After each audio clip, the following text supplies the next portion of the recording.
Welcome back to the TCM podcast with Marie Hopkinson. I'm a Chinese medicine practitioner, and this is our second episode of the podcast.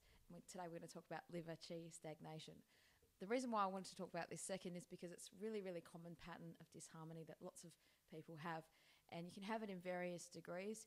Basically, the symptoms of liver qi stagnation are caused by a lack of exercise or lack of movement, in combination with lots of stuff coming in and basically not enough exercise or energy or things going out. There's lots of other causes of qi stagnation or things that can contribute to it as well. Things like lack of creativity or lack of outlet for your creative side of your body. With the liver in Chinese medicine, it's linked to the wood element. So in one of the theories of TCM, which is called the 5 elements, each organ has an element which is linked to it. So in the wood element, it's linked to things like doing new things and the spring season. So if you have a lot of creative drive or things that you would wish to do, or you tend to resent those, not being able to do those things, that can tend to lead to liver qi stagnation. And what happens when you have liver qi stagnation? The main symptom is sighing. So lots of people sigh. Because what happens is all the energy gets accumulated up in this upper part of your body, in the chest area. So you can get what we call a plum stone throat. So a feeling like there's a lump in your throat, like it's difficult to swallow. You can have chest oppression, so feeling like there's a weight on your chest or heaviness in your chest. Hypochondrial pain, so pain around the bottom of your ribs. Basically, things just get stuck and stagnant in this upper part of your body. And so what happens is your body has a lot of sighing to try to release that stagnant energy. So if you find yourself sighing, some people find themselves yawning a lot, and that can also be a sign of liver qi stagnation. So what can we do? Everyday life, there's lots of stuff coming in. Stress, things that we worry about, things that we think about. A lot of people have jobs where they sit all day long. So what can we do, and how can we help when we've got a little bit of liver qi stagnation? One thing we can all do is movement. So things that will get yourself moving are the best things. So any kind of exercise, basically. If you haven't exercised much before, then start with something easy and something little. Actually, in Chinese medicine, exercise is never really intended to be super strenuous. It's more about keeping your body active and keeping your body moving all day long as much as you can, and not sitting as much as you can. So let's say if you're in office all day, find some things where you can stand and maybe answer the phone and stand. Take some meetings in a standing meeting position. Try different things to get your body active and not sit as much as you can. Basically, sitting just squashes all of the energy in your torso, and so the blood can't flow as easily as if you're standing. When you're standing, you'll lose more calories by just simply standing, because you're burning more calories than you are when you're sitting. So there's lots of benefits to standing. You can try to find a sit-stand workstation, or you can try to create something at work where you have more opportunities to stand and move around rather than just sitting all day long. So that's one thing. The other thing that is great is singing and laughing. So why is singing and laughing so good for qi stagnation? Basically because they get the air moving from the top of your body right up through your lungs, out through your mouth. So it's getting that air moving. It's because the air is moving, it's getting qi moving, so energy is getting moving. And it's also providing a release or for some people, for their frustration, for the things that are causing that liver qi stagnation. Singing and laughing are really good. So singing in the shower is really good medicine for you, and it's something that everyone can easily do. Don't worry if you're not the greatest singer. You can just give it a try, and it's more for your therapeutic benefit. Or if you feel like you're a terrible singer, then just go outside and find a nice quiet park, or wait till everyone's gone out of the house and have a really good sing. The other thing that's really good for qi stagnation is pungent foods. So out of all the foods you can eat, foods have various flavors, and pungent foods have an aromatic quality that tends to push that energy outwards. Now, what happens with qi stagnation with the liver is the liver energy's job is to move in all 4 directions, so in like a spreading kind of a direction. Now, what happens when you have energy stagnation is it becomes blocked or stuck, and instead of moving outwards and expanding, it actually goes inwards and becomes sort of stuck. Because the energy wants to get moving, it tends to create this heat or this and this frustration can occur, and this heat can kind of be generated from that. So that's a side effect of liver qi stagnation for many people, that causes internal heat. But with pungent foods, their direction, their movement is outwards and spreading. So things that are pungent are things like coriander or ginger or garlic. Some things that are pungent and cooling are mint, and also basil is not too hot. With some pungent foods like chili, it's probably too hot for most people. In Chinese medicine, they wouldn't recommend you eat a lot of chili.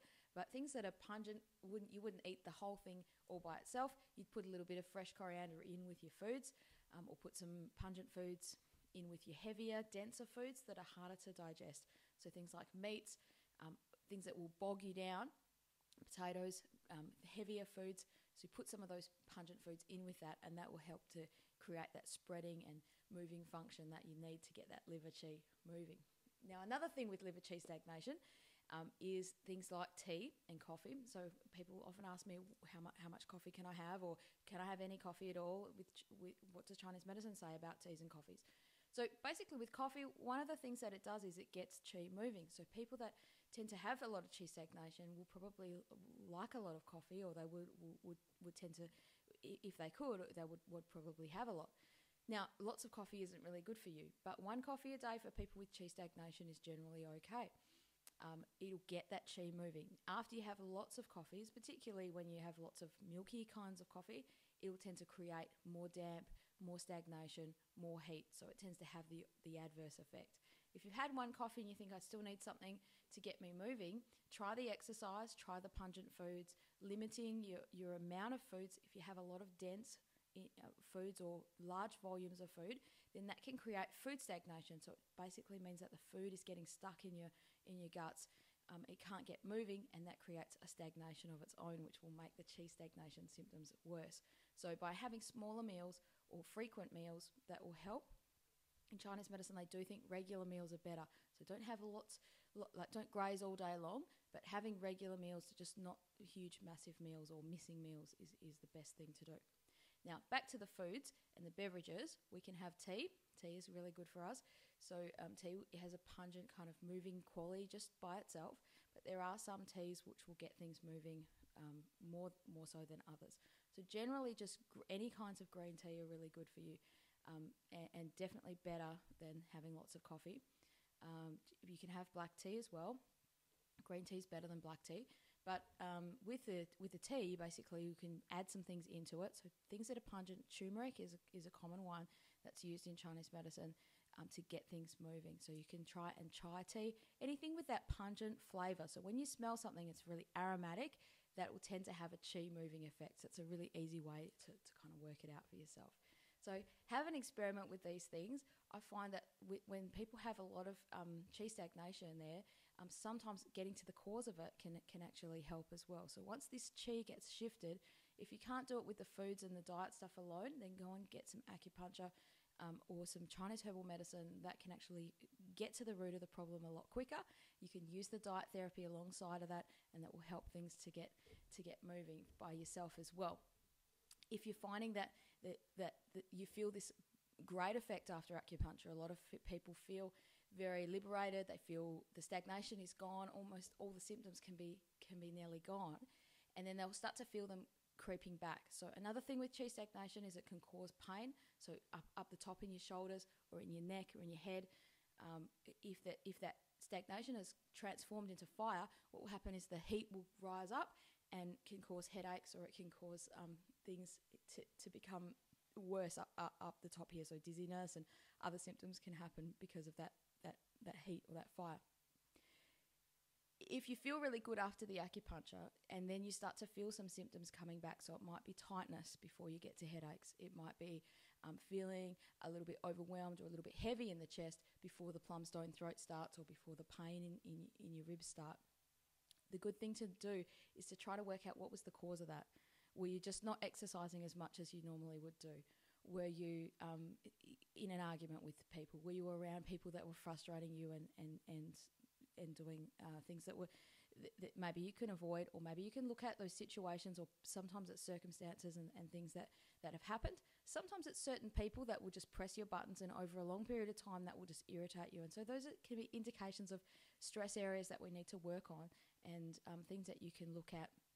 If you know you're going through a stressful period, and lots of us do, the best thing to do is to maintain your regular exercise. Don't stop doing your exercise. For women, around the period time, for chi stagnation is a big problem before the period. So that can be a big contributor to PMS. And with lots of my patients that suffer with PMS, I tell them to make sure when you're from this sort of around your day 21 or just after your ovulation time, right through to when your period is due, you need to maintain your regular exercise. It doesn't mean you have to go and do extra times at the gym or go and take up some crazy sports that you're not used to doing, but just don't neglect to do your regular exercise. So you're keeping your body moving, keeping yourself active. Now, over a long period of time, chi stagnation can come from frustration and from resentment and from the creative things that we're designed to do that we would love to be able to do, or from being in a job that you hate for several years and feeling like there's no outlet or there's no chance for me to do those things. So some people have that situation when they have kids. Their whole life will change and they feel like, oh, I wish I could do this, but I can never do that. So that kind of thinking will tend to lead to resentment and things that can actually cause that chi stagnation to build up over a long period of time. And those things aren't easy to fix straight away. But knowing that there's some kind of end in sight, or finding something that you really enjoy doing, or going back to the things you used to really enjoy doing, like you maybe used to paint or draw or play a musical instrument or do something that maybe it was even a sport that you used to enjoy doing. Some people find their creative sort of source is turned on when they're at work and they can get into projects and do things. Whatever it is, those things are important to you. It's important to find a place and a way to express that, and that will help with that chi stagnation. So I hope you've enjoyed this podcast today and that there's some things you can use. So try the three main things is the singing, the laughing, and the exercise. Enjoy. Thank you.